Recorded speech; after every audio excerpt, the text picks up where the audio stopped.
아, 네. 아, 반갑습니다. 작년에 저희가, 그죠? 프라이머 때 HTML5 강의하러 왔었고, 그죠? 그때 한번, 얼굴이 익은 분들이 많으시고, 이렇게 또 두 번째로, 불러주셔서 감사하고, 젊은 창업가들을 또 이렇게 만나니까 좋네요. 네. 저는 이제 다음에 근무하고 있는 윤석찬이라고 하고요. 다음에서 하고 있는 일은 이제 다음에 있는 내부 자원을, 내부 SS를 이제 외부로 오픈을 하고, 그걸 통해서 이제 서드파티 제휴사라든지 아니면 개발자들을 이제 도와주는 그런 일을 하고 있습니다. 대략 제가 이 일을 한 지가 2006년부터 했으니까 좀 오래됐죠. 네. 거의 이런 얘기가 처음 나올 때부터 아마 하게 됐어요. 되게 이제 이 오픈 API라고 하면은 이제 플랫폼 얘기를 사실 먼저 해야 돼요. 우리가 서비스도 굉장히 다들 이제 서비스를 하는 회사들이고, 그런데 이제 플랫폼적인 측면에서 그 서비스와 생태계를 좀 바라봐야 되는데, 되게 이제 플랫폼이라고 하면 이렇게 딱 감이 안 오죠. 물론 개발자들은 이렇게 좀 감이 오는데 일반인 기획자들이나 디자이너 이런 분들은 플랫폼이라는 것이 감이 안 와요. 그래서 이런 부분들을 이제 조금 먼저 주변 설명을 먼저 좀 드릴게요. 플랫폼이라고 하는 것은 일종의 생태계를 만들어 주는 거죠. 그래서 개발자 또는 사용자, 광고주들한테 각각의 모두에게 이제 어떤 이익을 주고 받는 그런 어떤 그것을 이제 플랫폼이라고 합니다. 근데 이 플랫폼은 굉장히 다양한 플랫폼들이 많아요. 하드웨어 플랫폼도 있고요, 디바이스 플랫폼도 있고, 소프트웨어 플랫폼도 있고, 웹 플랫폼도 있고, 굉장히 다양한 플랫폼이 많습니다. 근데 그 플랫폼을 우리가 쭉 한번 이제 살펴보면 진짜 성공한 플랫폼들이 있거든요. 그 사이에. 그래서 이 성공한 플랫폼을 그림이 좀 잘 보이진 않는데 이게 뭐냐면 어떤 제품이나 서비스가 출시를 하고 난 다음에 얼마 만에 사용자 어댑션이 되느냐를 보여준 그래프예요. 근데 그래프가 거의 보이지 않으실 텐데 보시면은 안드로이드 여기 보면 안드로이드, iOS, 넷스케이프, AOL 이런 회사들이 있어요. 과거 한 1, 20년 동안의 그 플랫폼들을 보면 대충 이렇게 어느 정도 어댑션 속도를 보면 대략 1년, 그러니까 1년 안에 1000만 명 정도가 빨리 딱 모아져야 플랫폼으로서의 의미가 있는 거죠. 근데 이제 이거는 이제 글로벌 플랫폼이니까 우리 한국 스케일하고는 다르긴 하지만 이 정도를 하거나 아니면은 우리가 이제 다 좋아하잖아요. 구글, 애플, 아마존, 페이스북, 이 통사들 굉장히 플랫폼이라고 할 만한 큰 회사들이 존재하고 그런 회사들이 있는데 실제로는 그 회사들은 이 플랫폼 서비스를 해서 돈을 버는 데는 거의 또 없어요. 예를 들어서 구글 같은 경우는 많은 회사들이 기술 회사라고 생각하지만 실질적으로는 광고 회사죠. 다음이나 네이버도 다 광고 회사고 거의 90%, 95% 이상이 광고로 되는 거예요. 광고 플랫폼을 갖고 있는 거예요. 아마존 같은 경우도 지금은 조금 달라졌긴 했지만 소매 회사였어요. 지금은 아마존이 아마존 클라우드, 아마존 웹 서비스 이런 어떤 플랫폼들이 갖고 있는데 실제로 매출 어디서 나오냐? 여전히 소매에서 많이 나옵니다. 그리고 구글 얘기했고 마이크로소프트도 사실은 엄청난 플랫폼 갖고 있지만 오피스하고 윈도우 파는 걸로 거의 대부분 이익입니다. 그러니까 실제로 우리가 지금 보고 있는 많은 회사들이 플랫폼의 어떤 성격을 갖고 있지만 실제로 코어 비즈니스는 한두 개의 중요한 데서 돈이 나오지 플랫폼 전체에서 돈이 나오지는 않는 거예요. 뭔가 조금 우리가 생각한 거하고 좀 맞지 않는 그런 거죠. 그 중에 대표적인 회사가 애플이에요. 그러니까 애플 같은 경우에는 지금 이게 이제 작년에 WWDC에서 앱을 이제 앱스토어에서 오픈을 해가지고 개발을 하면 이제 수익을 나누는데 7대3으로 나누잖아요. 근데 그 7대3을 나눴을 때 개발자한테 얼마 주냐를 이제 얘기를 하는 건데 2010년도에 대략 제가 처음 이제 아마 그 수치를 스티브 잡스가 이제 발표했는데 그때 이제 10억 달러, 그러니까 $1 빌리언가 됐고 2011년도에 그게 한 2억 달러. 지금 원래쯤 해서 이제 한 3빌리언, 그러니까 30억 달러가 되는 거예요. 근데 실제로 이게 굉장히 많은 돈이라고 생각이 들잖아요. 근데 실제 그 애플의 전체 수익을 보면 보시면 딱 이게 이제 한 분기의 수익 변화, 이 매출 변화를 나타내는 그래프인데, 그 개발자들이 앱스토어에다가 뭐 앱스토어 구매하고 사람들이 앱스토어 구매하고 그걸 70대 나눠주는 그 수치는 저기 보라색의 그 수치거든요. 다시 말해서 애플은 아이폰, 아이패드, 맥, 아이팟을 파는 회사지, 우리가 앱스토어에 올리는 앱을 가지고 돈 버는 회사가 아니라는 거죠. 그 퍼센테이지는 전체 매출의 1%밖에 안 돼요. 그러니까 우리가 알고 있는 플랫폼의 회사들은 대개 보면 다른 데서 이제 매출을 내는 그런 회사죠. 아니면 뭐 이런 그런 거죠. 근데 과거에는 이제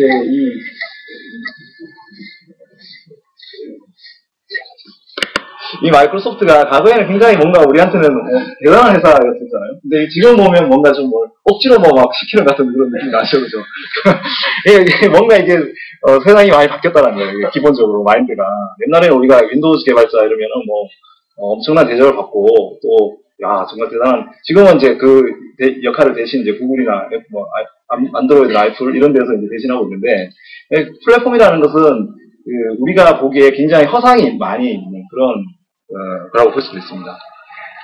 사실 그럼에도 불구하고 이런 플랫폼들이 생존하고 또 그런 플랫폼들을 제대로 이게 영위하고 이 수익이 계속 지속적으로 가는 가장 큰 이유 중에 하나가 뭐냐면 많은 이 자기 편을 만드는 거예요.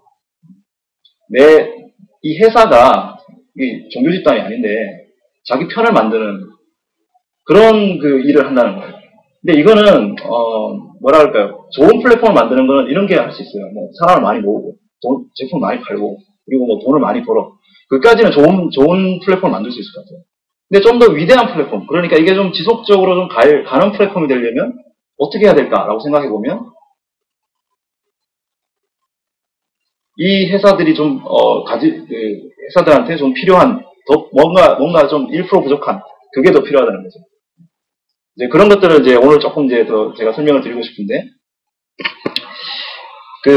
이런 플랫폼들은 아주 옛날부터도 우리가 진화가 계속됐었어요. 선생님들도 굉장히 나이가 많으시지만 옛날에 1960년대부터 뭐 미니 컴퓨터, 메인프레임, 그다음에 뭐 유닉스, 리눅스, 뭐 PC, 뭐 그다음에 소프트웨어 굉장히 많은 변화가 있었거든요. 인터넷 플랫폼까지 해서 굉장히 많은 플랫폼 변화가 있었는데 거기에도 다 메인 회사들이 있어요. 여러분들 뭐 구글이나 지금 페이스북 같은 데 가보시면 오피스에 가면 지금 현재 구글 오피스가 메인 헤드쿼터를 갖고 있는 회사가 옛날에 실리콘 그래픽스라는 회사가 실리콘밸리에서 엄청나게 많은 돈으로 자기네들이 지은 건물 있죠. 그 건물이 그대로 구글 건물이에요. 지금 페이스북이 새로 옮긴 건물도 선 마이크로 시스템즈가 지어놓은 건물이에요.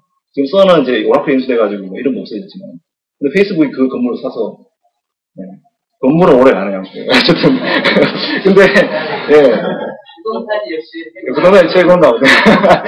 그래서 이런 어떤 플랫폼이 계속 진화를 하는데 최근에 이런 플랫폼에서 진화의 어떤 좀 다른 방향들, 그런 방향들에 대해서 조금 더 한번 살펴보면 이 회사들이 과거에 1990년대에 웹이 처음 이렇게 오픈을 하고 이제 사람들이 많이 쓰기 시작했을 때 뭐 상위 1등에서 10등 안에 들어갔던 회사들이에요. 많은 사람들이 저기에 사이트 방문했던 거예요. 좀 혹시 아는 사이트 있어요? 네? 마이크로스 넷스케이프도 있죠. 넷스케이프도 브라우저 회사긴 하지만 자기는 넷스케이프.com이라는 포털을 했었거든요. 넷스케이프 써보신 데서? 넷스케이프를 모른다. 다들 나이가 많이 들어 보이는 느낌. 없어진 지가 꽤 오래됐는데, 한 10년이 넘었는데. 어쨌든 이런 회사들이 지금, 그 상위에 있었는데, 그래서 사람들이, 인터넷이 막 붐이 되니까, 이제 소프트웨어 플랫폼의 시대는 갔다.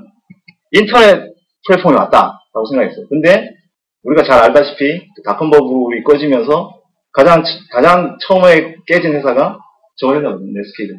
넷스케이프라는 회사가 물론 뭐 여러 가지 요인이 있습니다만은 어쨌든 간에 브라우저와 서버 시장을 다 잡고 있었어요. 웹서버까지 해서. 근데 지금은 뭐 이름도 없는 그런 회사가 됐죠. 닷컴 버블이 끝나고 난 다음에 사람들이 발견한 게 뭐냐면 이제 더 이상 인터넷으로는 뭐가 안 되나 보다. 웹이라는 거는 그냥 잡지 어떤 컨텐츠를 그냥 제공하는 정도의 수단인가 보다 이렇게 하고 말았는데 그 다음에 닷컴 버블이 나고 난 다음에도 돈을 많이 버는 회사가 생겼다 이거예요.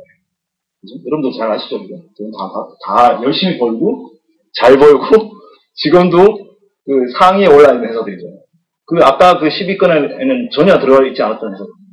근데 이 회사들이 사실은 뭘 하는 회사냐면 구글에다가 구글은 처음에 야후에다가 검색 엔진을 제공해주죠. 검색 엔진을 만들어가지고. 그래서 이제 검색 서비스를 제공해줬죠. 근데 구글이 처음에 돈을 벌었던 가장 대표적인 게 뭐냐면 이렇게 자기네 검색 서비스를 딴 데다가 제공을 해줘가지고 그 피를 받아가지고 먹고 사는 일을 했었거든요. 근데 우리나라랑은 좀 다르게 얘네들은 굉장히 많은 어떤 서비스 프로바이더들한테 제공을 해주죠. 미국이라는 나라가 워낙 굉장히 큰 50개 정도의 나라가 모여있는 그런 거대한 데니까요. 아마존 같은 데도 보면은 원래는 소매, 그러니까 책 팔고, 그 다음에 CD 팔고 이러던 회사였죠. 그리고 이베이도 여러분 잘 아시겠지만 중고 상품 올려가지고 사람들 팔아주는 그런, 그리고 수수료 먹는 그런 회사였단 말이에요. 근데 이 회사들이 어떻게 돈을 그렇게 많이 벌었을까요? 사람들이 가만히 생각해보면 예를 들어서 아마존을 생각해보죠. 책방이라고 생각해요. 우리나라도 교보문고니 알라딘이 이런 사이트가 많은데 이 회사들이 자기네 웹사이트에만 책을 팔아갖고는 돈이 안 돼요. 그래서 어떻게 하냐면 과거에 이제 포털이라고 하는 회사들, 그러니까 야후든 AOL이든 SK든 이런 회사들한테 책방을 열어주는 거예요. 아마존이라는 책방. 그래서 그걸 이제 제휴 모델을 만들어서 거기에서 이제 구매가 들어오면 커미션을 먹는 그런 어떤 비즈니스를 해서 규모의 경제를 키우는데 문제는 뭐냐면 책방을 열어줘야 되잖아요. 그 사이트에다가. 어떻게 책방을 열어주냐. 근데 이제 과거에 우리나라에서는 저도 이제 한때 음악 서비스를 했었거든요. 그래서 뮤직 서비스를 했는데 저희가 이제 네이버나 그때 야후나 MSN 이런 회사를 찾아가면 걔네들은 만들어 달라고. 그러면 이제 우리가 열심히 밥이시니까 만들어 드려야죠. 그래서 저도 이제 열심히 이제 야후 거 만들어 드리고 뮤직점 야후다 지오케 그다음에 MSN 만들어 드리고 SK 네이트 만들어 드리고 이런 걸 많이 했었다는 거죠. 근데 얘네들은 그렇게 해갖고는 이게 효율성이 안 떨어지잖아요. 그럼 어떻게 하느냐? 자기네들이 갖고 있는 데이터베이스를 XML로 제공을 해가지고 이 XML로 인터페이스를 제공해 줄 테니까 야후 네가 만들어. 그 다음에 AOL 네가 만들어. 이렇게 하는 거죠. 대신 커미션 들어오면 커미션만 나누고.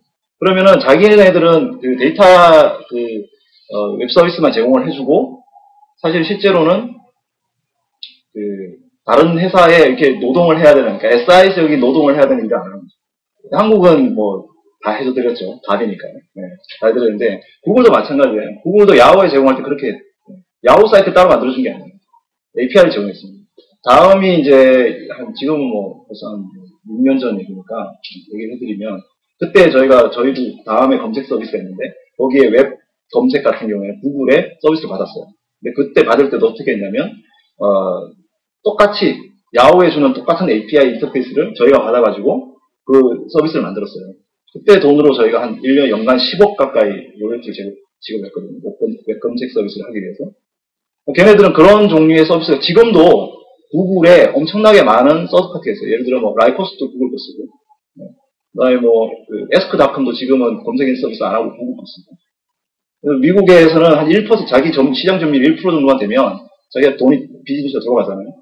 다 검색 서비스는 구글 거 써요. 그 정도로 비즈니스가 엄청난 비즈니스, 스타트하는 비즈니스에서 이제 도움이 됐다는 거죠. 이베이는 이베이도 마찬가지예요. 이베이도 사람들이 상품을 올리잖아요. 근데 내가 그냥 내 집에 있는 중고 상품을 올리는 거는 언제든지 할 수 있는데, 예를 들어서 여러분들이 지역에서 이렇게 중고 상품들을 한 100개 모아가지고 올린다고 생각해보세요. 밤새 이제 앉아가지고 이제 사진 올리고 쓰고 이래가지고 하나 올리고 뒤에 올리고 이렇게 될 거거든요. 굉장히 많은 시간이 필요하죠. 그런 것들을 API를 제공해가지고 리스팅을 해주는 그런 API들을 제공해줬다는 거죠.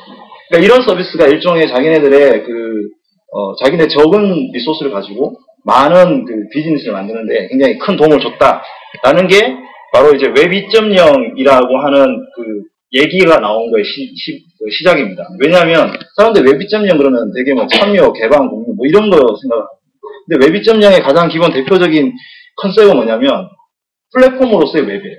그러니까 단지 우리가 웹페이지를 만들어가지고 정보를 제공해주는 그런 웹이 아니고 어떤 플랫폼을 제공해주는 웹이라는 거죠. 근데 그 플랫폼에서 가장 필요한 게 뭐냐면 어떤 소프트웨어 인터페이스 또는 소프트웨어 개발자들 그리고 그걸 만드는 그런 에코시스템 이런 것들인데 우리가 자바와 아마존을 한번 비교를 해보면 이제 알 수 있는데 뭐 자바 개발자들은 자바 애플리케이션을 만들 때 윈도우즈 .NET API로 못 만들죠. 그죠? 자바 API를 만들죠. 그리고 그걸 실행할 때는 자바 버추얼 머신 위에서 실행을 해야 됩니다. 그리고 그걸 배우려면 어떻게 해야 돼요? 자바 API를 다 배워야 돼요. 자바 랭귀지도 배워야 돼요. 근데 아마존닷컴 같은 경우에는 그거를 어떻게 하냐면 자기네들의 그 웹사이트에 있는 데이터를 오픈 API 인터페이스, 이제 지금부터 앞으로 제가 오픈 API라는 말을 쓸 건데 오픈 API 인터페이스를 줘서 XML 같은 데이터를 줘가지고 서드파티 비즈니스 업체들이나 거기에 있는 웹 개발자들이 그 데이터를 파싱을 해가지고 어떤 서비스를 하는 거죠. 그래서 소프트웨어 플랫폼 같은 경우에는 그 소프트웨어가 갖고 있는 클로즈된 API, 그러니까 뭐 .NET하고 자바는 호환이 안 되잖아요, 그죠? 그러니까 그거는 클로즈돼 있다고 밖에 볼 수 없죠. 그럼 클로즈드 API하고 비교했을 때 데이터라는 걸 제공해가지고 데이터를 락인 시키는 거죠. 예를 들어 아마존에 있는 건 아마존에서만 있는 거지 이베이에 없는 거죠. 그러니까 그런 데이터 락인을 통해서 오픈된 인터페이스를 제공해주는 플랫폼이 생기기 시작한 거죠. 그래서 이런 것들이 우리가 2006년도부터 웹 2.0이라고 하는 그리고 그때 많은 스타트업들이 나오게 된 원동력이 됩니다.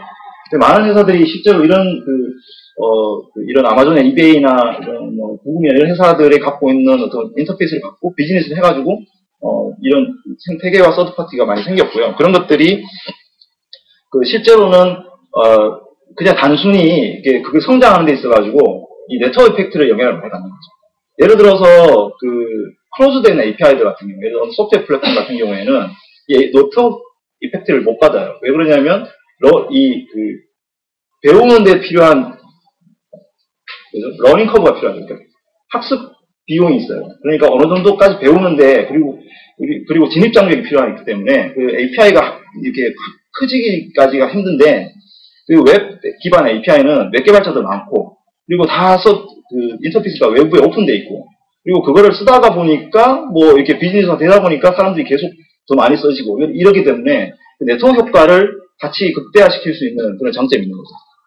그게 소프트웨어 플랫폼과 웹 플랫폼의 큰 차이라고 볼 수 있습니다. 그래서 굉장히 많은 스타트업들이 생겼고 지금도 그 스타트업들 중에 API를 통해서 성공한 회사들이 많아졌죠. 근데 가장 대표적인 케이스가 뭐 페이스북 같은 회사입니다. 그죠? 이 회사가 사실 2007년도부터 앱 플랫폼을 오픈했어요. 다 이제 오픈 API 인터페이스를 제공해가지고 인터페이스를 오픈하고 난 다음부터 실제 그 뒤로 이제 급격하게 성장을 해가지고 뭐 마이스페이스를 뛰어넘고 지금은 뭐 전 세계 최대의 소셜 플랫폼이 됐고요. 뭐 이 회사 말고도 뭐 트위터, 뭐 대표적으로 뒤에도 언급하겠지만 트위터 같은 회사 있고 그다음에 뭐 아마존 웹 서비스나 이런 회사들 그리고 이런 회사들이 실제로 오픈 플랫폼 진영에서 제공을 합니다. 물론 소프트웨어 플랫폼이 죽지는 않았어요. 지금도 뭐 iOS나 안드로이드 기반 앱들이 많고 그런 앱들을 통해서 이제 개발도 많이 되고 있기 때문에 이 양쪽은 한쪽이 죽으면 한쪽이 살고 이런 게 아니라 일종의 뭐랄까요? 대안 관계랄까요? 그래서 서로 이제 어떤 공존하면서 여기 서로 견제하는 그런 어떤 플랫폼으로서의 변화가 있는 거죠. 그래서 개방형 어떤 서비스 플랫폼, 그러니까 특히 웹 기반의 어떤 서비스 플랫폼 만들 때는 기존의 소프트웨어 플랫폼이 접근하는 방법하고 전혀 다른 방법으로 API를 만들고 그런 어떤 대상을 선택하고 개발자 대상을 선택하고 제공을 하는 그런 필요가 있다고 할 수 있습니다. 그래서 아까 제가 좋은 플랫폼을 넘어서 좀 위대한 플랫폼이 되려면 어떤 게 필요하냐고 이제 말씀드렸는데 그 중에 이제 제가 늘 주장하는 세 가지가 있어요. 그 중에 한 가지가 오픈소스입니다. 이제 내가 만든 제품, 프로덕트나 서비스를 오픈한다라고 하는 것이 내가 있는 코드를 오픈한다는 얘기도 됩니다.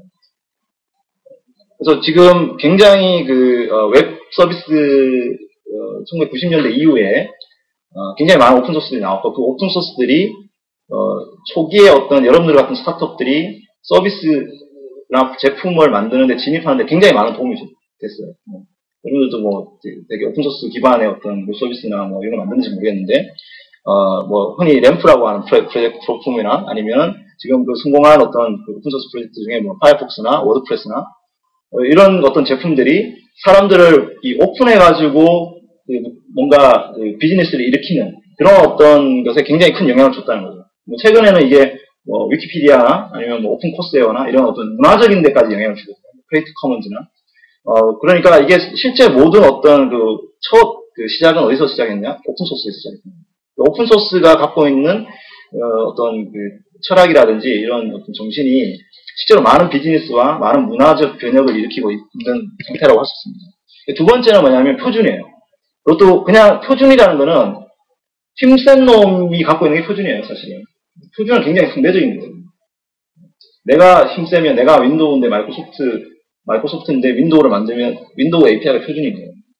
구글 맵도 마찬가지고 구글 맵이 뭐 제일 많이 쓰면 구글 맵 API가 표준인 거죠. 근데 그 표준 중에도 보면 오픈 스탠다드가 굉장히 중요하잖아요. 오픈 스탠다드의 장점은 뭐냐면 오픈 인터페이스를 만들 수 있는 거죠. 그러니까 어떤 개발자가 하나의 기술만을 배우고도 여러 개의 플랫폼들을 어댑션을 할 수 있는 기술이죠. 그걸 만들어줄 수 있는 표준. 그런 것들 얘기하는 겁니다. 어떤 뭐 회사의 뭐 독특한 표준이 아니라, 그죠? 구글 맵 API나 뭐 다음 API나 다 자바스크립트 기반의 API를 써요. 그죠? 그리고 뭐 트위터나 페이스북이나 다음이나 사용자 기반의 어떤 데이터를 가져오려면 오오스 기반의 API를 씁니다. 그러니까 여러분들이 오오스만 알면 전 세계 웬만한 플랫폼에 어떤 데이터를 갖고 오는 애플리케이션 다 만들 수 있어요. 그런 표준들이 굉장히 중요하다는 거죠. 그리고 이제 세 번째는 뭐냐면 이런 것들을 가지고 실제로 활용을 할 수 있는, 활용을 해서 내 서비스하고 연동을 해가지고 뭔가 도움을 받을 수 있는 API, 이런 것들이 굉장히 중요하다. 그래서 그 오픈 API라는 것들이 개방된 어떤 인터페이스로 제공해주는 것이 굉장히 중요하다는 거죠. 그래서 지금까지 제가 이제 이야기한 거는 서론이에요. 제가 왜 이렇게 서론을 길게 얘기하냐면 여러분들이 갖고 있는 마인드 중에 이 오픈을 했을 때 굉장히 많은 어떤 나한테 베네핏이 올 거다. 그것이 역사가 증명을 해준다는 거예요. 그런 것들을 좀 먼저 설명을 드리기 위해서 좀 서론을 길게 얘기했고요. 그래서 오늘 말씀드릴 주제는 크게 이런 식입니다. 오픈 API에 대해서 뭔지, 그리고 그게 어떻게 지금 성공하고 있는지, 그리고 개발자들이 많으신데 개발자들을 위해서 스타트업에서 오픈 API를 어떻게 활용하면 좋을지, 그리고 그거를 어떻게 이제 외부에 홍보할지, 이런 것들에 좀 대해서 조금 설명을 드리고, 다음이 갖고 있는 오픈 API하고 프라이머에서 인큐베이팅하는 팀하고의 어떤 뭐 협업 관계가 있을지 이런 부분에 대해서 좀 설명을 드릴게요.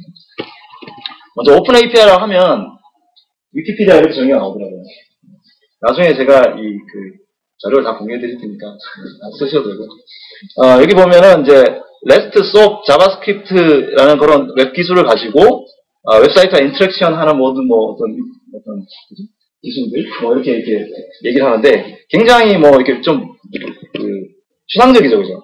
그래서 이게 로버트 스코볼이라고 굉장히 유명하신 블로거이면서 테크 라이터가 뭐라고 했냐면 94년도에는 우리가 웹페이지를 얻으려면 도메인에서 웹페이지를 얻었고 2000년도에서는 사람들하고 소통을 했고 게시판이나 이런 걸 통해서 2010년도에는 그런 거 다 없애고 API로만 사람들하고 얘기한다. 웹에서 어떤 플랫폼이 변화하는 과정을 바로 단적으로 설명해 줍니다. 그래서 API라고 하는 것은 사용자하고 여러분들 서비스를 제공하는 사람들 사이를 이어주는 그런 인터페이스 역할을 해줍니다. 그래서 이 API 밸류 체인을 통해서 여러분들이 API를 만들어서 오픈을 하면 그 서드파티 개발자들이 같이 협업을 해가지고 앱을 만들어주고 그걸 통해서 사용자들이 여러분의 서비스를 다시 쓰고 이런 어떤 밸류 체인을 만들어주는 거라고 할 수 있고요. 이제 오픈 API 쓰는 거는 굉장히 제가 말씀드렸지만 쉬워요. 그냥 요청을 하고 받아와서 쓰면 끝나는 거죠. 요청을 할 때는 이렇게 요청합니다. 되게 이게 뭐냐면 트위터에서 어떤 특정 트윗 하나를 가져오는 API 콜이거든요. 그래서 HTTP라고 하는 프로토콜의 웹서버와 그 다음에 1이라는 건 이제 버전이죠. 이 API의 버전이고, 버전의 스테이터스를 보여달라고 하는 거죠. 99번째 트윗. 그러니까 미국 트위터가 만들어지고 99번째 트윗을 여러분들이 받을 수 있었죠. 일본 첫 번째 트윗은 지워졌대요. 뭘 썼는지 모르겠는데. 그래서 그 내용을 이렇게 받으면 어떤 내용이 나오냐면 2006년도에 2006년 3월 22일 날 비지스톤이 뭐라고 썼냐면 어제 지진이 났는데 그 지진이 왜 났는지 좀 알아보고 있다. 뭐 이런 이제 내용을 썼어요. 그리고 밑에 보시면 이제 URL 있죠. URL 그래서 저게 어떤 사이트인지 모르겠는데 지진 관련한 강도가 얼마였는지 이런 것들을 이제 갖고 왔던 그런 사이트입니다. 여러분들이 그 개발자가 아니어도요, 지금 보여드린 리퀘스트와 파스를 하기 위한 데이터를 딱 보면 다 읽으면 이해할 수 있어요. 그죠? 그러니까 이렇게 쉽다는 거예요. 그냥 개발자가 아니어도. 그래서 이게 이제 99번째 트윗입니다. 그래서 이걸 갖고 굉장히 많은 트위터의 서드파티 앱들, 트윗앱, 에코폰, 굉장히 많은 앱들이 여러분들의 그 트위터를 쓰는 게 되죠. 자, 이제 두 가지 관점인데 먼저 상업자 관점에서 오픈 API를 왜 해야 되냐라고 한번 생각을 해보면 먼저 일단은 스타트업들은 기본적으로 리소스가 적죠. 리소스가 적기 때문에 자원이 부족하니까 사실은 제휴를 하고 싶어도 자원이 부족해서 아까 같은 가부님을 위해서 뭔가 해드리는 일을 하기 어려워요. 그런데 아까 그 사탄의 욕이 그건지 모르겠는데 어쨌든 SI를 하게 되는 그런 안 좋은 악순환에 빠질 수 있거든요. 근데 그런 것들을 하기 위해서 그런 것들 할 수도 있어요, 그죠? 그런 것들 하기 위해서 API를 제공해주면 아까 구글이나 이베이나 아마존 같이 자기네의 어떤 비즈니스의 리소스를 어느 정도 한정을 하고도 새로운 비즈니스를 창출할 수 있는 기회가 제공됩니다.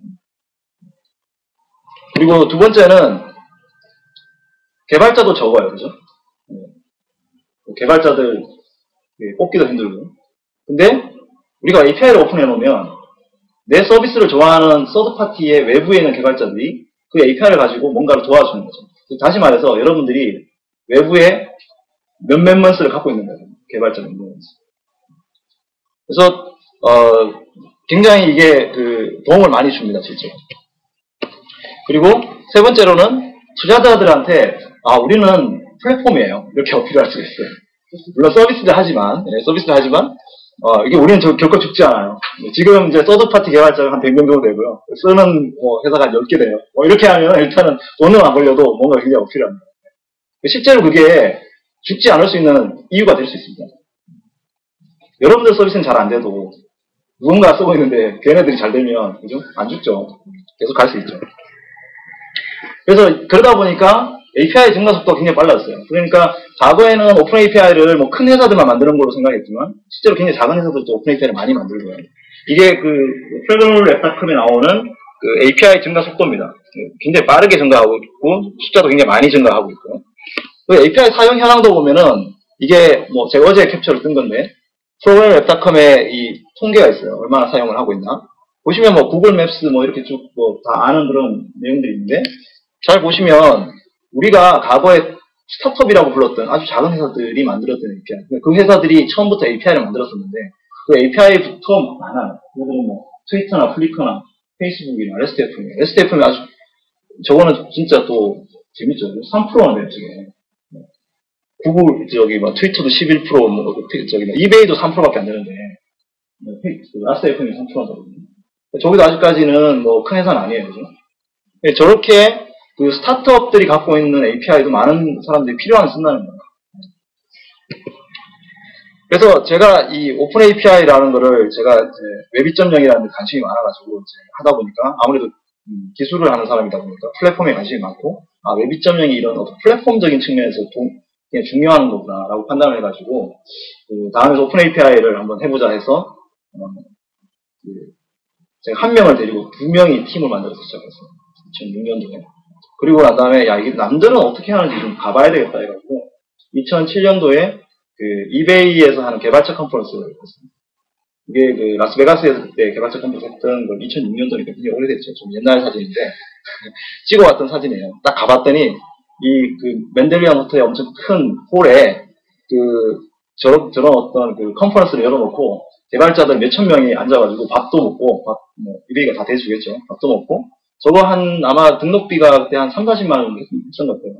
3, 40만 원 받고 엄청난 대접을 받고 왔어요. 이제 가면은 이제 키노트도 하고, 그 다음에 API 랩도 있고, 뭐 코드 개발도 하고, 튜토리얼도 하고, 실제로 에반젤리스트들이 이제 그 문제점 해결해주고 이런 행사들을 쭉 하는데요. 그러니까 굉장히 큰 감명을 받고 왔을 거예요. 이게 웹 서비스 하는 회사인데, 그죠? 이베이는 웹 서비스 하는 회사잖아. 근데 어떻게 이런 일을 할까? 굉장히. 그리고 개발자, 우리는 그냥 저도 다음에 다니고 있었지만, 우리 엔드 유저는 다 그냥 일반인들인데, 개발자들한테는 뭘 해주겠다는 생각을 전혀 안 하고 있었는데, 개발자들한테 뭔가 제공해주는 거 보고, 대단하다, 이런 생각을 했어요.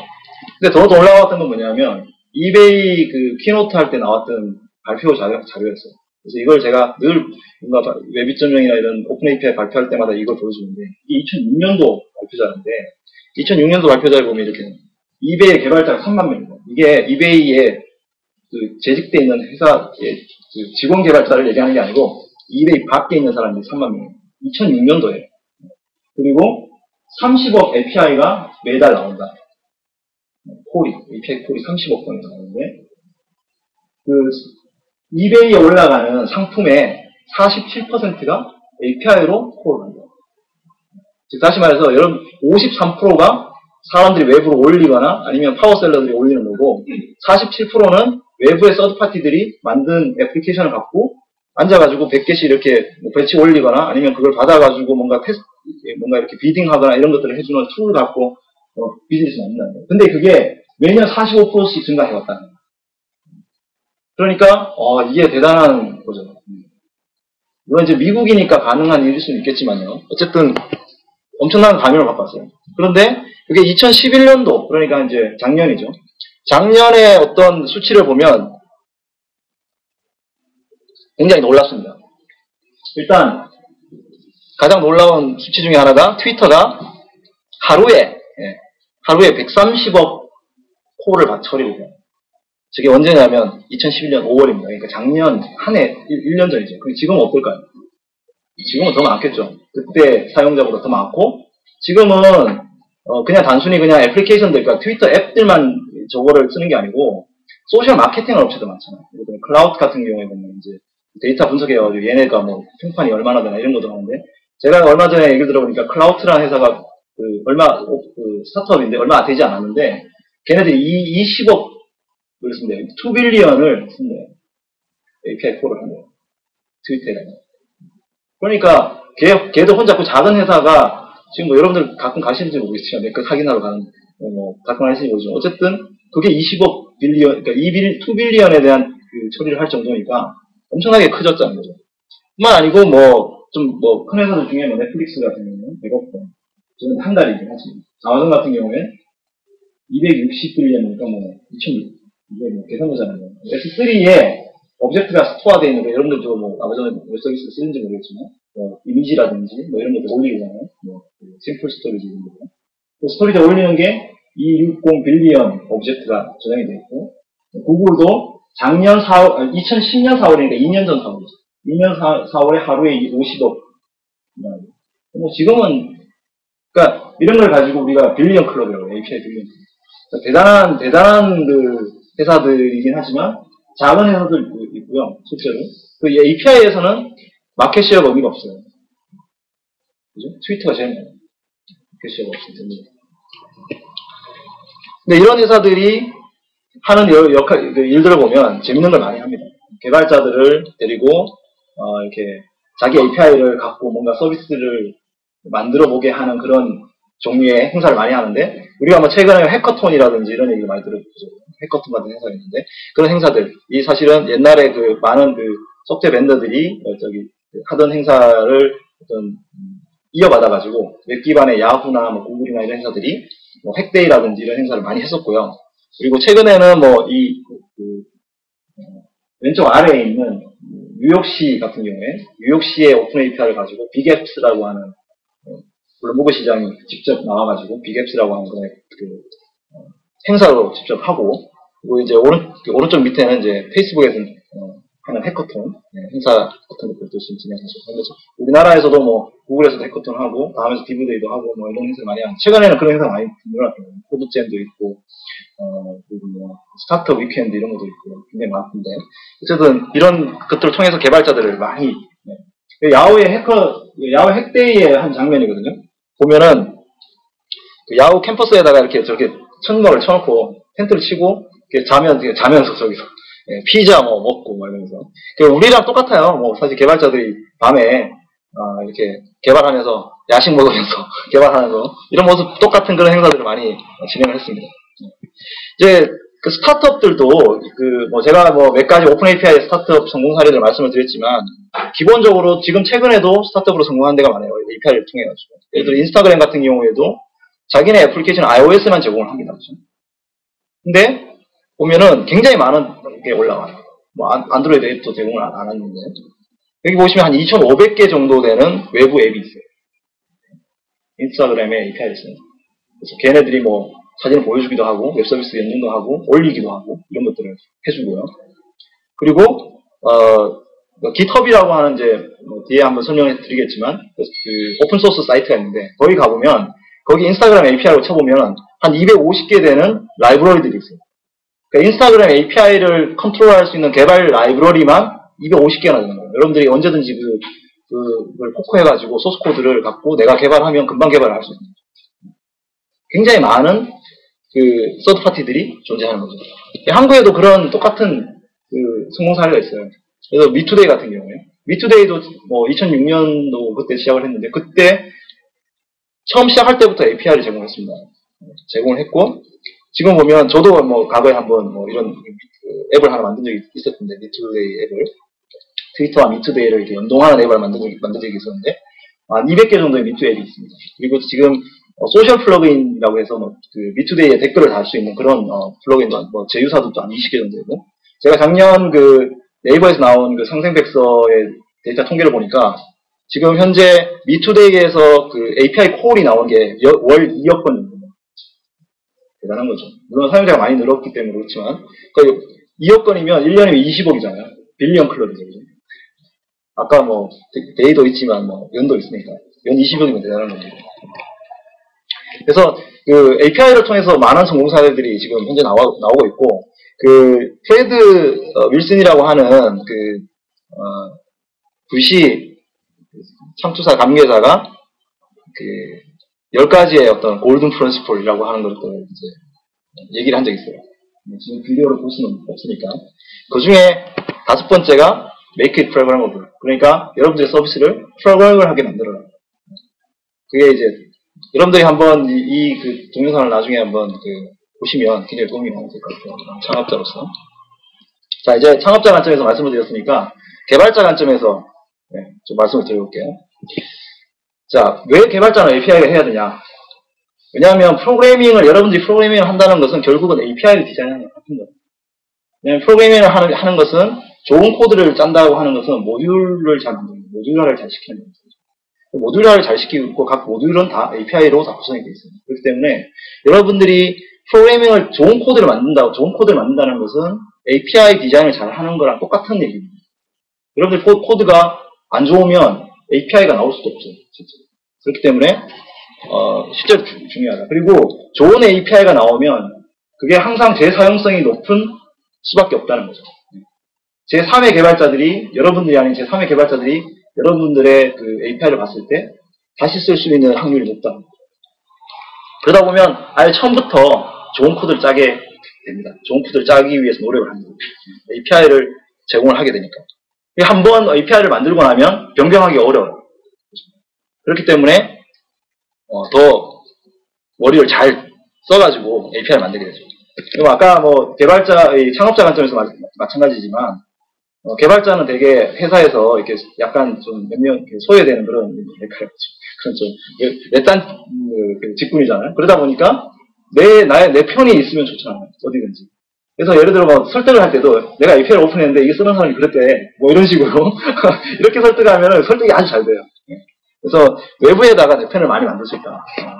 그런 어떤 가정이 있죠. 이제 만드는 방법을 한번 생각해 보면 아까 제가 그 트위터 API를 소개를 드렸잖아요.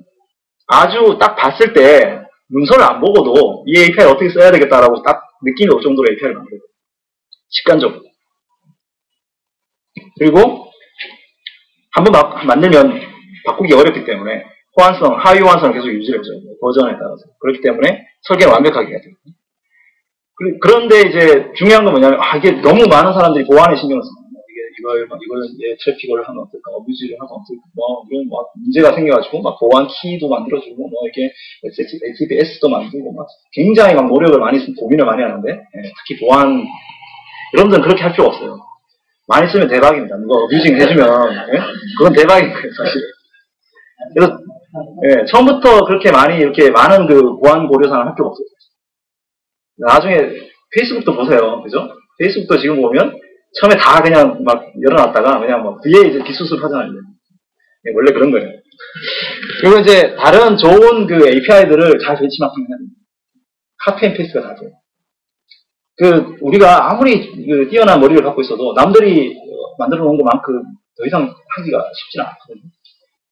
창의성은 역시 모바일에서 나오는 거예요. 그래서 특히 오픈 API는 웹하고 똑같이 웹을 처음 만들 때 배울 때 우리가 늘 어떻게 합니까? 다른 사람들이 만든 소스코드 보고 웹페이지 보고 이렇게 해서 만들듯이 API도 마찬가지거든요. 다른 회사가 얼마나 API를 잘 만드는지를 보고 누가 그렇게 개발자들이 많이 쓰면 왜 많이 쓰는지를 생각해보고 그걸 그대로 인터페이스를 따라오고 하는 그런 노력이 필요하죠. 그래서 그런 이제 API를 전체적으로 만들려고 하면 이런 그 개념들을 좀 알아야 돼요. 그래서 이거는 뭐 개발자들이 스스로 학습하시라고 생각을 하고 몇 가지 이제 우리가 생각을 해보면 먼저 프로토콜을 뭐로 해야 될까 뭐 이런 게 있어요. 아까 제가 통계 프로토콜에 보면은 가장 많이 쓰는 프로토콜이 RESTful한 프로토콜입니다. 그래서 지금 이제 우리가 데이터 인터페이스를 제공해주는 프로토콜 중에 이제 흔히 말해서 과거에 SOA에서 많이 쓰는 웹 서비스, SOAP이라든지 이런 거, 그 다음에 RPC, XML RPC, 그 다음에 오픈 API에서는 그냥 HTTP로 일반적으로 하는 RESTful한 거, 그리고 그거를 실제로 완결적으로 다 제공해주는 링크로도 제공해주는 그런 프로토콜 이렇게 크게 네 가지가 있는데 그 중에 우리가 한 이 정도면은 프로토콜에서 이 정도면은 API를 잘 프로토콜을 만드는데 적당하다 이렇게 볼 수 있습니다. 즉 다시 말해서 객체 방법으로 접근 가능한 정도의 리더블한 그런 API 정도면은 개발자들한테 굉장히 유용할 수 있습니다.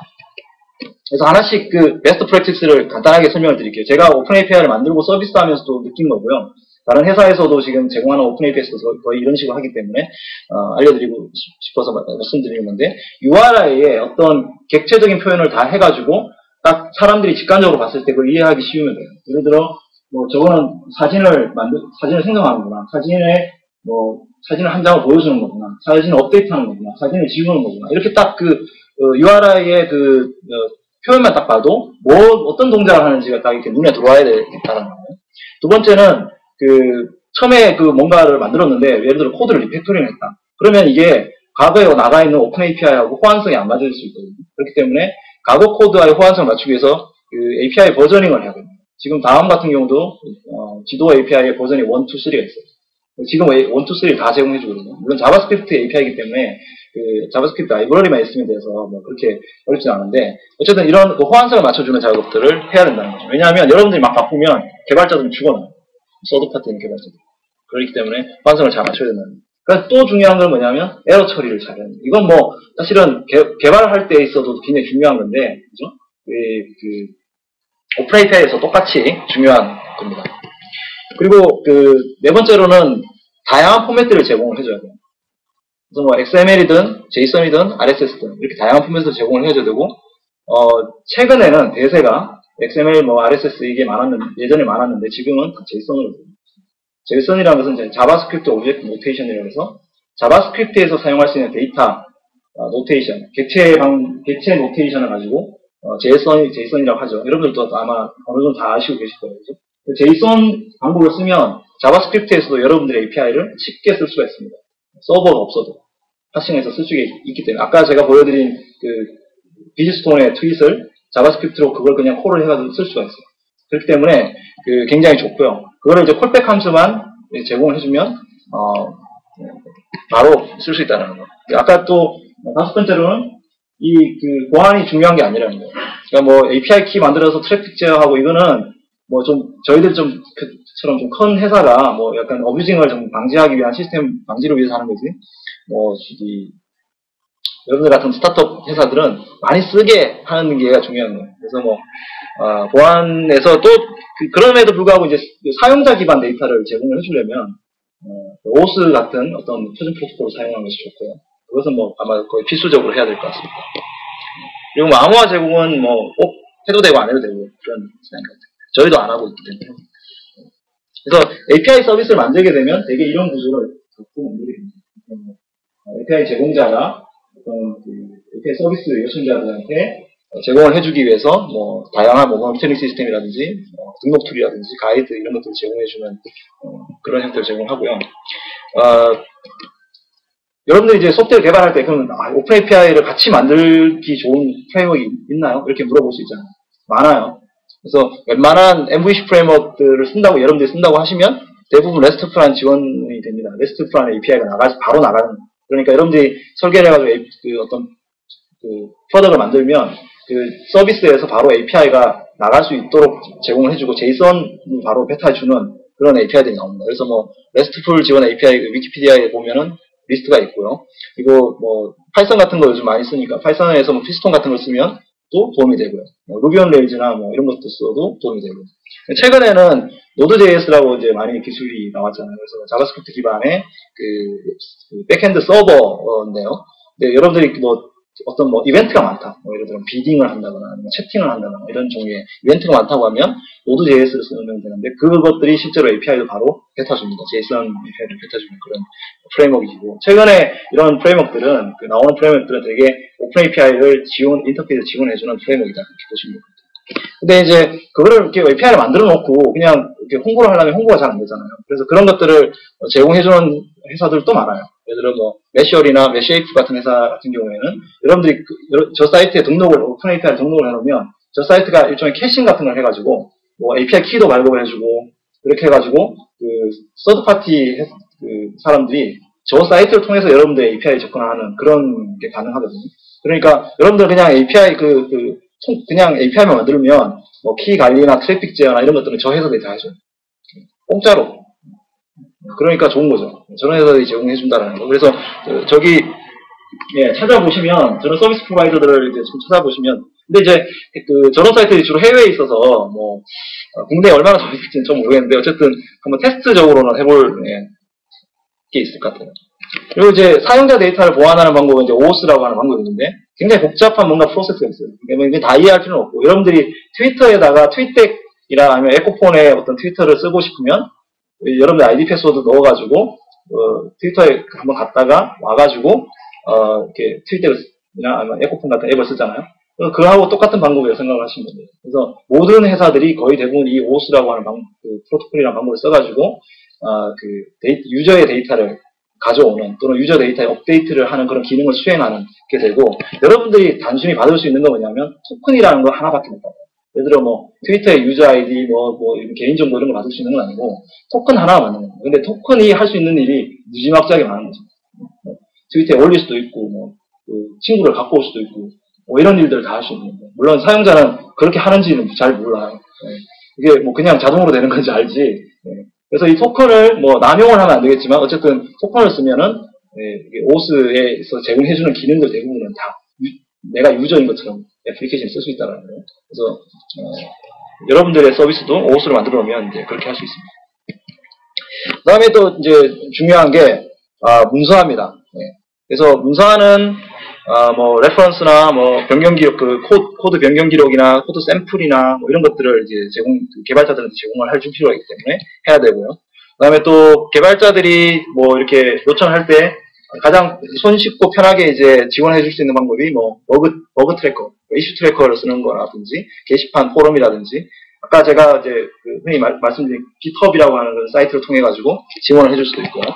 그리고 이제 개발자들을 만나가지고 이제 우리 API 홍보도 하고 그러잖아요. 그랬을 때 뭐 해커톤이라든지 뭐 다음에서 하는 디브데이라든지 뭐 코드잼이라든지 이런 개발자 행사들, 개발자 컨퍼런스에 가서 이제 만나가지고 뭐 자기네 API 뭐 설명해주고 그러는 것도 좋은 방법 중에 하나예요.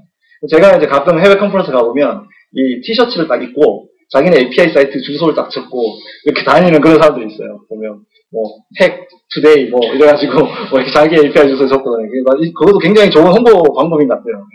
스타트업 입장에서는. 그래서 내가 그 API 쓰는 사람이 만나가지고 헤이 컴온 이래가지고 이제 막 서로 얘기도 하고 그럴 수 있으니까 그런 것도 굉장히 좋은 방법 중에 하나다. 그래서 이런 개발자를 지원해주는 방법론에 대해서 이게 또 다 정리를 해놓은 핸드북이 있어요. 그래서 그게 구글에서 이 개발자 지원을 하셨던 파밀라 폭스라는 그 여성 에벤젤리스트가 이거를 만들었는데 이거를 이렇게 다 오픈을 해놨거든요. 그래서 그거를 저희 DNA 랩 팀에서 번역을 했어요. 한국어로. 그래가지고 저희 DNA 사이트 올려놨는데 개발자 지원 핸드북이라고 구글에 쳐보면 링크가 있습니다. 읽어보시면 도움이 될 것 같아요. 다른 그 회사들 어떻게 하는지 알 수 있으니까. 개발자를 정말 이렇게 개발자하고 정말 만나고 싶다. 이제 뭔가 좀 만나야겠다. 그러면 소녀시대를 데리고 가면 되는 건 아니고 대세는 GitHub이라고 하는 사이트. GitHub이라는 사이트는 Git이라고 하는 소스 코드 레파지토리를 가지고 만들어 놓은 일종의 소셜 네트워크 사이트예요. 그래서 거기는 개발자들의 소셜 네트워크예요. 근데 개발자들이 트위터에서는 우리가 뭐 오늘 밥 먹었네 이렇게 트위터를 올리잖아요. 근데 저기에서는 개발자들이 뭘 하냐면 코드를 올려요. 그래서 내 스트림 라인에 뭐가 올라가냐면 내 오늘 코드 몇 줄 올렸네 뭐 이런 게 나와요. 근데 이제 저기서는 실력으로 승부를 할 수밖에 없어요. 그러니까 내가 얼마나 많은 프로젝트에 얼마나 많은 코드를 올렸냐. 그래서 그 사람 내 프로젝트에 누가 많이 팔로우 하냐. 이게 이제 승패를 좌우하는 겁니다. 근데 저 사이트에 굉장히 독특한 점 중에 하나는 뭐냐면 소스 코드를 누가 갖고 가도 아무 상관이 없어요. 누가 갖고 가가지고 그걸 이제 포킹이라고 그러는데 포킹을 해가지고 자기가 써도 상관이 없어요. 그리고 쓰고 내가 이걸 고쳤는데 저 사람한테 주면 좋겠다라고 판단하는 게 있으면 보낼 수 있거든요. 그걸 이제 풀 리퀘스트라고 하는데 풀 리퀘스트를 하면 그 개발자가 좋으면 받아주고 안 좋으면 뭐 이렇게 할 수 있거든요. 그러니까 그런 어떤 커뮤니케이션을 하는 거예요. 그러면 소스 코드가 과거에는 어떤 커뮤니티라고 하는 하나의 뭔가 좀 일률적인 어떤 거기에서 소스 코드가 디벨롭이 됐는데 저기에서는 소스 코드 디벨롭을 할 때 굉장히 많은 사람들이 소스 코드 디벨롭을 하는데 도와주는 거예요. 그러니까 과거에 어떤 하나의 커뮤니티가 갖고 있었던 일종의 뭐 좀 폐쇄성 그런 게 분명히 존재하는데 여기는 그게 없어요. 커뮤니티라는 게 없는 거예요. 그래서 굉장히 많은 회사들이 GitHub에다가 소스 코드도 올리고 샘플 코드도 올리고 그리고 그렇게 운영해야 됩니다. 지금 jQuery라든지 뭐 루비 온 레일즈라든지 이런 큰 프로젝트들도 다 GitHub에 있어요. 되게 보면 그런 사이트들은 뭐 소스포지나 뭐 아주 이렇게 자기 자체 레퍼토리를 갖고 있을 것 같잖아요. 근데 그런 사이트조차도 다 여기 있고 실제로 그래서 저 사이트에는 굉장히 많은 개발자들이 지금 움직이고 있다. 그래서 여러분들 개발자를 만나려면 저기다가 뭔가를 올리는 게 뭐 샘플 코드든 라이브러리든 하시는 게 좋을 것 같아요. 다음에서도 저희가 이제 저런 API 플레이그라운드라고 해가지고 API들을 테스트해 볼 수 있는 그런 어떤 것들을 이제 개발해서 지금 이제 오픈 예정 중인데 저희가 이제 저거를 이렇게 교육이라든지 디브데이에서 한 번씩 해봐요. 근데 사람들이 굉장히 반응이 좋죠. 왜냐하면 바로 API 콜을 던져가지고 뭐 바로 처리가 되는 거에 바로 눈에 보이니까요. 안 그러면 뭐 그걸 서버 세팅해가지고 뭐 여기다가 뭐 PHP 깔고 아니면 뭐 자바스크립트로 뭐 이렇게 개발하고 해갖고 해야 이게 나오는데 여기는 소스코드가 왼쪽에 있고 그걸 이렇게 해보면 그냥 다 바로 나오니까 코드를 그냥 카피해서도 바로 재활용이 가능하니까 이런 것들을 제공해주는 게 굉장히 좋아요. 근데 API 프레임 자체가 오픈소스이기 때문에 여러분들 API를 그대로 여기다가 넣기만 하면 저건 그냥 자동으로 만들 수가 있습니다. 그런 장점이 있고요. 그 다음 하는 것이 이제 에반젤리즘인데요. 뭐 물론 이거는 개발자들이 직접 하면 돼요. 스타트업에서는. 저희 같이 좀 큰 회사는 팀을 가지고 있는데 이 에반젤리즘이라는 것이 굉장히 종교적인 단어거든요. 생각해 보시면 제가 뭐 기독교에서 이렇게 복음을 전하는 것이 에반젤리즘이라고 하는데 그렇기 때문에 중동에서는 이 에반젤리즘이라는 말을 굉장히 싫어합니다. 그래서 되게 마이크로소프트나 자바나 이런 에반젤리스트들이 있잖아요. 그런 뭐 자기네 API를 홍보해주는 그런 사람들이 있는데 중동에서는 그런 걸 싫어하기 때문에 구글에서는 이 에반젤리스트라는 말을 안 쓰고 어도보케이트라는 단어를 써요. 오른쪽에 보시면 디벨로퍼 어도보케이트라고 쓰는데 그 어도보케이트라는 단어를 쓰죠. 네. 그 이슬람교 사람들은 기독교를 미워하기 때문에 그래서 이런 어떤 야후나 뭐 아마존이나 뭐 구글이나 이런 데 보면 이런 에반젤리스트들도 있고 에반젤리스트 조직이 있습니다. 이제 왼쪽에 계신 이분이 야후 개발자 네트워크를 처음 만드신 95년도인가 만드신 분이고 이분이 이베이 딱 이쪽으로 오셨거든요. 토니 슈라이더라고. 지금은 오토매틱이라고 워드프레스 만드는 회사의 대표.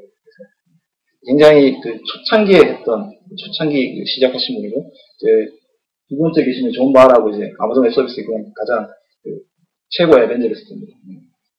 2006년도에 한국에 오셨었어요. 그때 웹점이랑 컨퍼런스 할 때. 그래서 이런 분들이 그런 행사를 많이 하고 행사도 하고 가르치기도 하고 그렇게 하는 거죠. 그래서 사실은 이 그 웹 이런 조직들이 만들어진 게 대략 한 2005년도 6년도. 그래서 다음도 2006년도에 시작을 했고 제가 이제 그 에반젤리스트 그 작업을 이제 첫 시작을 했는데 지금 이제 다음이 어느 정도 되냐 하면 다음 오픈 API가 여러 개가 있습니다. 근데 여러 개가 있는데 트래픽으로 보면은 저희도 빌리언 클럽이에요. 1년에 1억 그러니까 15억 건이죠, 그죠? 15억 건 정도가 트래픽 콜이 나옵니다. 오픈 API로는. 그리고 저희가 오픈 API에서 하루에 5,000개 사이트가 콜을 던집니다. 유니크하게. 그러니까 웹사이트 5,000개에서 저희들 검색 API를 갖고 가거나 지도 API를 갖고 가거나 아니면 블로그, 카페, 요즘 그리고 컨텐츠, 쇼핑 이런 API들을 데이터를 가져가거나 아니면 이제 유저 데이터를 올리거나 받아가거나 이렇게 하고 있다. 그리고 가장 많이 쓰는 거는 그래도 아무래도 이제 검색 API고 지도 API가 있습니다. 특히 검색 API를 많이 쓰는 데가 이제 대학들이 있어요. 대학교 도서관들 같은 경우에는 자기네들이 서지 정보가 부족하기 때문에 책 검색 API 많이 쓰고 있고요. 지도 API는 뭐 워낙 요즘에 많이 쓰기 때문에 지도 API는 정부 지자체들이라든지 예를 들어 뭐 청주시나 부산시 같은 경우에 버스 사이트 같은 거 있잖아요. 서울시 버스 사이트 같은 그런 사이트 자기네들 지도 업데이트하기 힘드니까 다음 지도 바로 쓰고 있고. 근데 뭐 이런 어떤 오픈 API만 사용량이 많은 게 아니고 저희가 제휴 API로도 많이 제공을 하거든요. 그래서 되게 보면은 사람들이 DNA 사이트에 보면 오픈 API 리스트를 보면 뭐 이거밖에 없어? 이거 가지고 뭘 해? 뭐 이렇게 생각을 하실 수 있는데 실제로 그게 아니고 저희 다음 내에는 굉장히 많은 API가 있어요. 사내 API. 그래서 그 사내 API를 가지고 그 비즈니스를 실제로 하시는 분들도 많고요. 그 API들 중에 이제 그런 걸 저희가 제휴 API라고 해서 별도로 열어드립니다. 물론 저희 게이트를 통해서 나가고 있고. 그 중에 뭐 대표적인 게 뭐 주소록 API 같은 거. 그러니까 트위터에서 예를 들어 내 친구를 초청을 할 때 한 메일 주소록에서 이 초청을 하게 되고요. 그런 API. 그리고 알림이 API라고 해서 뭐 다음에서 올라오는 업데이트나 뭐 메일 뭐 댓글이 달렸다든지 뭐 이런 어떤 정보들을 그 알림이 API를 통해서 제공을 해주고 있고요. 뭐 마이피플 API도 있어서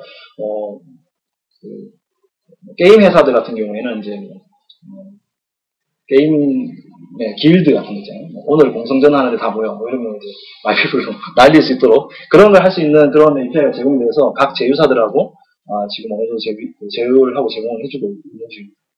여러분들 제가 여기 말하지 못한 굉장히 많은 API들이 사내에 존재를 합니다. 되게 이제 그걸 잘 모르시기 때문에 오픈 API로 뭐 하든지 뭐 아니면 뭐 없나 보다 이제 다음은 뭐 저걸 안 여나 보다 이렇게 생각하시면 모르는데 웬만한 API들은 사내에 다 있고 제휴의 어떤 그 가능성만 있으면 항상 열려 있다라는 거 그런 것도 말씀드리고 싶고요. 이제 다음 API를 많이 오픈을 하지만 그래도 이제 개발자들 만나는 그런 활동들을 많이 합니다 실제로. 그래서 이게 이제 제가 기억하기로 아마 다음 개발자 첫 번째 행사였던 것 같아요. 2007년도에 아마 했던 2017년 봄이었던 걸로 기억하는데 디브 나잇이라고 하는 행사였어요. 아까 그 핵데이라는 행사 있잖아요. 뭐 해커톤 이런 행사가 뭐냐면 이제 밤을 새 가지고 뭔가를 새로운 것들을 만든 다음에 뭔가 발표하고 서로 공유를 하고 이게 잘했다고 박수 쳐주고 그 다음에 뭐 상도 주고 이런 행사인데 그걸 이제 본따 왔어요 제가. 그래서 2007년도에 디브 나잇을 했어요. 그래서 이제 밤에 한 4시쯤 모여가지고 이제 튜토리얼 좀 해주고 한 6시에 밥 먹고 난 다음에 시작을 해가지고 밤샘을 해가지고 이 사진을 찍은 게 언제냐 하면 아침 6시쯤. 지금 저기 일창에 파란 동토로는 색깔이 보이잖아요. 그러니까 다들 지금 쌩쌩해 보이지만 이건 굉장히 몸에 많은 피로감을 감추고, 억지로 지는, 이거, 여기, 잠시 몸에 억지로 지는 사람도 있어요. 그래서, 이 행사를 하고 난 다음에, 야, 디브 나잇은 하면 안 되겠다. 단수형 힘들어. 그래가지고, 이제, 그 다음 해부터 저희가 행사를 진행한 게 디브데이라고 하는데, 디브데이를, 아침에 이제 모여가지고, 이제 하고 점심 먹고 시작을 해서 이제 저녁에 끝나는 행사를 이제 디브데이를 행사를 했고, 지금 이제, 총 한 12번 정도의 디브데이를 했어요. 그리고 이제 저희가 디브데이 행사를 또, 이렇게 너무 이렇게 갇힌 데서만 하면 좀 재미없으니까, 저희가 이제 제주에 오피스가 있으니까, 3년 전부터는 매년 여름에 제주에서 했어요. 그래서 개발자들을 한 3, 40명 뽑아가지고, 제주로 초청을 해가지고, 디브데이를 하고, 그리고, 하는 행사를 진행을 했었고요. 이게 이제 디브데이 무슨, 그래서 밤에 이제 그때, 한 3년 전인데, 밤에 이제 코딩을 하고, 그때, 발표하고, 그리고 옆에 보이지는 않지만 텐트가 있었어요. 텐트에서 잠자고, 그날 마침 비가 왔는데, 그리고 아침에 일어나서, 이제, 획제해수욕장 가서, 이제, 좀 제주의 어떤 자연도 만끽하고, 그리고 이제 돌아오는 1박 2일 코스로, 이렇게 이제 행사를 진행했고, 저는 매년 하고 있는 중이고요. 그래서 원래도 여름 말쯤에, 행사를 계획하고 있습니다. 그래서, 그리고 이제 겨울에는 저희가 레시어 캠프라고 해서, 겨울에는 스키장에 가가지고 행사를 해요. 그래서 이게 지난 2월 달에 저희가 2월 말쯤이었나요? 2월 달에 대명 리조트에서 이제 행사를 했었고요. 오픈 API 디벨롭 하고 게임도 하고 밥도 먹고 스키도 타고 이렇게 할 수 있는 개발자들한테 좀 펀한 그런 행사를 매년 하고 있습니다. 그래서 이제 프라이머하고 참 다음하고 인연이 깊죠, 그죠? 제가 이제 권사장님하고 뵌 지가 벌써 95년도에 뵀거든요. 제가 대학교 4학년 때인가. 권사장님은 대학원 계시고 저는 이제 학생이었는데 그때 우리가 웹 관련한 커뮤니티가 있었어요. 그래서 그때 처음 뵀었는데 그 뒤로 이제 계속 이렇게 연락을 하고 서로 도움도 주고받고 또 그러고 있습니다. 제가 또 다음에 왔지만 실제로 다음에 파운더들이 지금 프라이머에 지금 현재 도움 주시고 계신데 이태경님 지난주에 장가 가셨는데 이태경님도 제가 그때 95년도에 뵀어요. 물론 이제 재용님도 마찬가지긴 하지만 제가 재용님보다는 태경님이랑 더 친해요. 그래가지고 그래서 두 분 다 제 인생의 멘토시기도 하고요. 그래서 굉장히 많은 도움을 받고 제가 다음에 다시 조인하게 된 것도 이태경님 소개로 조인했어요. 그래서 프라이머에 갖는 뭐랄까요, 저 이제 남다르거든요, 제가 갖는 자세가. 그래서 많은 도움을 좀 줘야 되겠다라고 생각하고 있었는데 제가 이제 프라이머 하시기 시작할 때가 제가 마침 이제 휴직을 하고 학교에 갔기 때문에 좀 많은 도움을 못 드렸는데 이제 제가 작년에 복직을 하고 이제 작년에 좀 바빴고 원래부터는 좀 도움을 드려야 되겠다 이렇게 생각을 하고 있습니다. 그래서 도와줄 수 있는 게 뭐가 있을까 이렇게 생각해 보니까 먼저 이제 얘기하시는 게 아주 프랙티컬한 것부터 얘기하시더라고요. 그래서 먼저 개발자들은 찾아줬으면 좋겠다 그러셔가지고 저희가 저희 디브데이 왔던 개발자들이라든지 이런 데가 좀 홍보를 해가지고 엔턴십이라든지 아니면 여러분들 창업팀에 좀 이렇게 소개해주는 그런 어떤 것도 좀 도움을 좀 드렸으면 좋겠다 이런 생각도 했고 또 하나는 아까 이제 말씀드렸다시피 다음에 굉장히 많은 오픈 API가 있고 또 제휴 API가 있고 상해 API가 있습니다. 그래서 여러분들이 갖고 있는 어떤 아이디어와 그것들을 저희 API가 도움이 될 수 있으면 여러분들 비즈니스를 만드는데 도움이 될 수 있으면 더 좋겠다 이렇게 생각을 하고 있거든요. 그래서 그렇게 하려면 가장 중요한 것이 뭐냐면 서로를 알아야 돼요.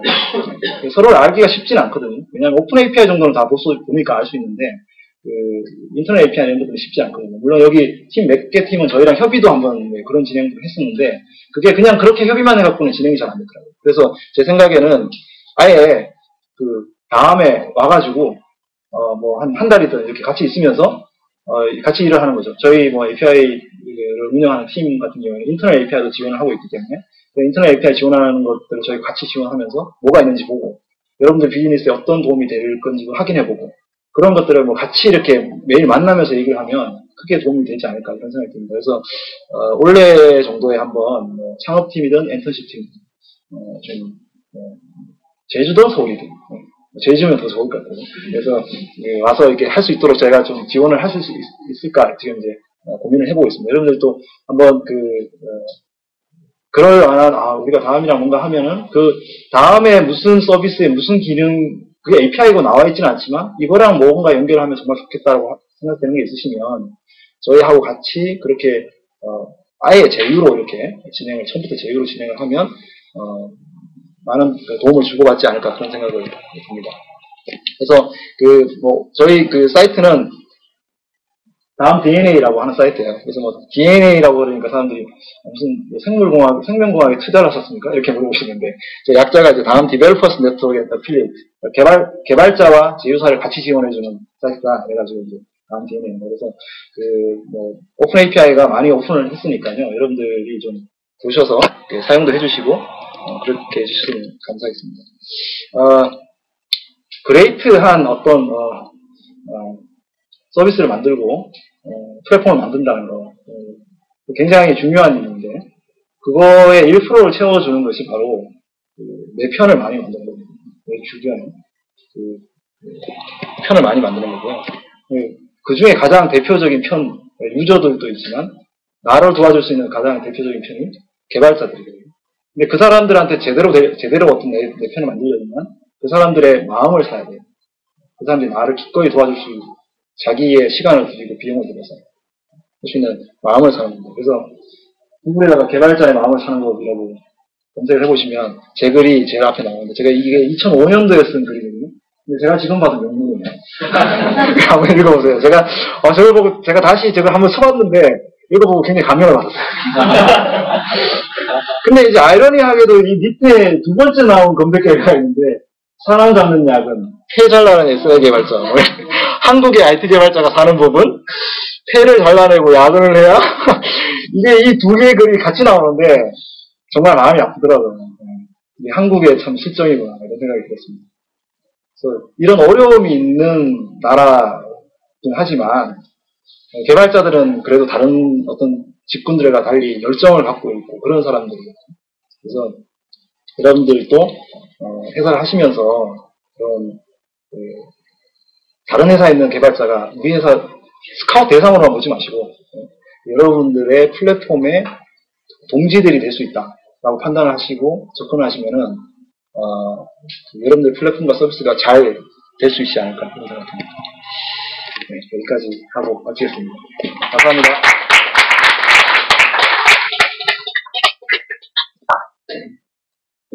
네, 시간이 좀 많이 갔죠? 죄송해요.